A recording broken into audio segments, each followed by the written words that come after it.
मैंने एक कोट लिखा था कि सब्र आपकी गुफ्तगू को कम कर देते हैं और समझ-बूझ को बढ़ा देते हैं। सब्र बुनियादी तौर पर इंसान के नज़रियात, ख़यालात और सोच में एक तवाज़ुन पैदा करते हैं और इंसान की बातचीत और कलाम में नाप-तोल पैदा कर देता है। सब्र इंसान इतनी जल्दी हासिल नहीं करता। सब्र एक प्रोसेस है जिसमें बहुत सारे जो है वो स्टेजेस से गुज़र कर इंसान इस काबिल होता है कि उसके अंदर, और वो भी जो शऊरी कोशिश उसके अंदर शामिल होती है कि इंसान जब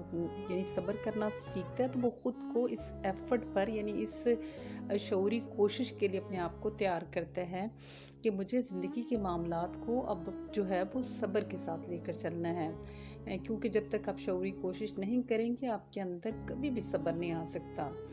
और सब्र बुनियादी तौर पर बहुत सारी अपने अंदर की आप अपने अंदर एक बहुत बड़ी जंग करते हैं अपने ख़यालात, अपनी सोच और अपनी अना के साथ। और फिर उसको कहीं मुझे ये लगता है कि कहीं ना कहीं इंसान जो है वो बड़ी स्ट्रगल के बाद उन इमोशंस को, उन ख़यालात को और उस सोच को जो आपको किसी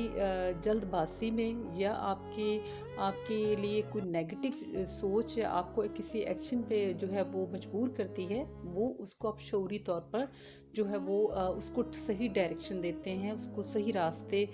का जो है उसको दिखाते हैं या सही रास्ते का तयन करते हैं।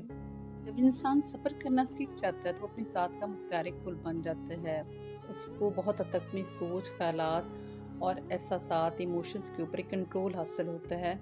जो कि उसको ज़िंदगी में बहुत जल्दबाज़ी और ऐसे गैर अक्लमंदाना फ़ैसलों से बचा लेता है, जो कि यूजुअली इंसान बहुत तेज़ी में और बहुत जल्दी में और बेवकूफ़ियों में करता है। तो सब्र जो है वो आपकी गुफ्तगू को कम ज़रूर कर देता है, लेकिन आपकी गुफ्तगू को पुरतासीर बना देता है, जो कि लोगों के लिए भी एक दानिशमंदाना गुफ्तगू जिसको कंसिडर किया जाता है। तो सब्र एक ऐसा मकाम है जिसमें बहुत सारी तकालीफ, बहुत सारी चैलेंजेस और अपनी ज़ात और अना को कहीं